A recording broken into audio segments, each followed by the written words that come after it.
Salut à toutes et à tous et bienvenue dans cette toute nouvelle vidéo. Alors aujourd'hui, comme vous le savez, on va parler du boycott de la Coupe du Monde 2022. Avant de parler de tout ça, je tiens à vous demander, après ces quelques mois sur YouTube, de vous abonner à ma page si mon contenu sportif et footballistique vous intéresse. Et bien évidemment, à la fin de cette vidéo, si l'analyse et le contenu vous a plu, n'hésitez pas à lâcher un like ou à commenter si vous avez des choses à redire sur ma manière de traiter certains sujets ou si vous avez des idées pour certains sujets à traiter. Parlons désormais du sujet qui nous intéresse depuis le début de la trêve internationale, le potentiel boycott de la Coupe du Monde 2022 est sur toutes les bouches, surtout depuis que certains clubs professionnels norvégiens ont milité pour que l'équipe nationale norvégienne ne participe pas au mondial, ce qui va pousser la sélection norvégienne à prendre position pour son premier match, une initiative qui inspire même à l'étranger. Tour à tour, les joueurs de la Norvège, de l'Allemagne, des Pays-Bas ou de la Belgique ont appelé au respect des droits de l'homme au Qatar. L'idée d'un possible boycott a émergé depuis la publication d'une enquête par The Guardian qui affirme que 6500 ouvriers seraient morts depuis l'attribution de la Coupe du Monde au Qatar en 2010. Cette enquête dénonce les conditions de travail sur les stades depuis l'attribution de cette Coupe du Monde au Qatar. Des chiffres que le Qatar conteste, le pays est sous le feu des critiques d'organisations de défense des droits humains pour son traitement des travailleurs migrants, dont beaucoup viennent d'Inde ou du sous-continent indien. Pour parler du cas de l'Allemagne, avant leur match remporté 3-0 face à l'Islande, les 11 joueurs allemands s'étaient présentés avec un maillot noir frappé d'une lettre blanche, leur chaîne humaine composant les mots « Human Rights », droits de l'homme, une manifestation soutenue par leur entraîneur Joachim Löw. La fédération allemande a indiqué vendredi qu'elle s'opposait au boycott de la Coupe du Monde, mais qu'elle soutiendrait la manifestation de l'équipe nationale. Le gouvernement allemand s'est également montré solidaire de l'action des joueurs, affirmant qu'elle reflétait leur attachement aux valeurs démocratiques. Parlons désormais de l'action des joueurs, et on le sait tous, aujourd'hui les sportifs ont une caisse de résonance considérable. Par exemple, LeBron James, quand il met en avant les violences policières avec l'exemple de George Floyd, ça fait grand bruit à l'international. Et puis les footballeurs, dans ce cas de cette Coupe du Monde 2022, ont fait parler, et donc c'est dire l'influence que peuvent avoir ces joueurs. L'action et le message de ces joueurs doivent servir au rappel de l'importance des droits de l'homme et que même dans la sphère sportive, il est important de considérer ces valeurs de droits de l'homme. Les joueurs ont donc fait des actions symboliques, mais le boycott de la Coupe du Monde apparaît plus comme une utopie. Un tel événement est trop important pour ce sport. La question qu'on peut donc se poser, c'est est-ce que c'est aux joueurs d'avoir ce rôle de messager ?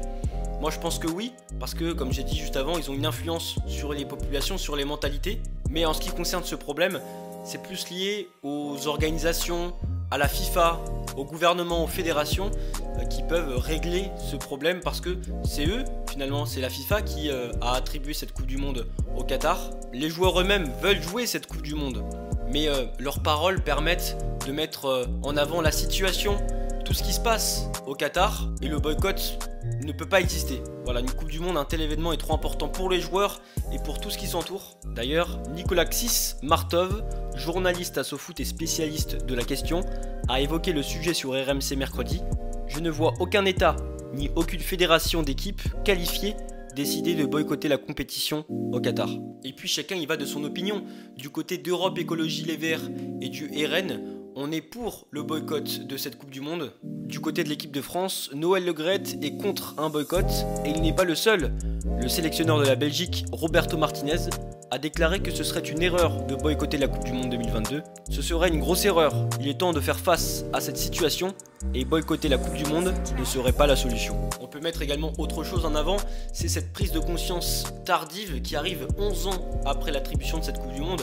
Et d'ailleurs, un des joueurs de la sélection allemande, Joshua Kimmich, avait déclaré « Le Mondial 2022 n'a pas été attribué cette année, mais il y a quelques années, on aurait dû penser au boycott à l'époque. Maintenant, nous devons saisir cette opportunité pour sensibiliser les gens. Mais la question ne concerne pas seulement les footballeurs, nous devons tous travailler ensemble. » Un de ses coéquipiers, Toni Kroos, a également évoqué le sujet.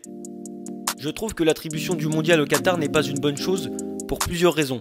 La première raison, ce sont les conditions des travailleurs, puis le fait que l'homosexualité soit pénalisée et punie au Qatar, et aussi que ce ne soit pas un pays de football. Beaucoup de travailleurs travaillent sans pause par des températures qui peuvent atteindre 50 degrés. Ils souffrent parfois du manque de nourriture ou d'eau potable, ce qui est une folie par ces températures. Ils n'ont pas de couverture médicale et une certaine violence est exercée contre ces travailleurs, ce sont des points qui sont naturellement inacceptables. Tony Kroos a tenu à dire qu'il n'était pas pour un boycott mais plutôt contre, parce que la visibilité du mondial pourrait attirer l'attention sur ces problèmes et qu'un boycott ne changerait probablement pas grand chose à la situation des travailleurs sur place. Pour le Qatar, le but est d'arriver à être connu sur la scène internationale, donner une image positive et dynamique de ces pays. Il ne faudrait pas que tous ces scandales et ces nouvelles assez gênantes ternissent l'image du Qatar à l'échelle mondiale. Et pourtant à l'échelle mondiale, on ressent que l'image du Qatar se dégrade avec cette enquête publiée par The Guardian.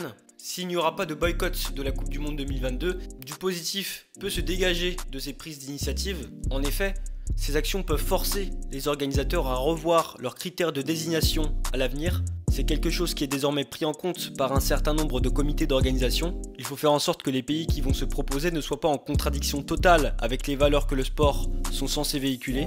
Et dans toute l'histoire de la Coupe du Monde, il y a eu des exemples de ce genre de boycott. En 1978, il y a eu la Coupe du Monde en Argentine avec la dictature argentine.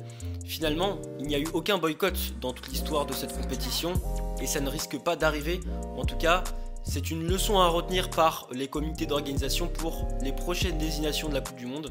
En tout cas, je vous remercie de m'avoir suivi dans cette vidéo et n'hésitez pas à liker cette vidéo si ça vous a plu, comme je l'ai dit en début de vidéo, et à vous abonner et activer la cloche pour ne rien manquer de l'actualité sportive et footballistique.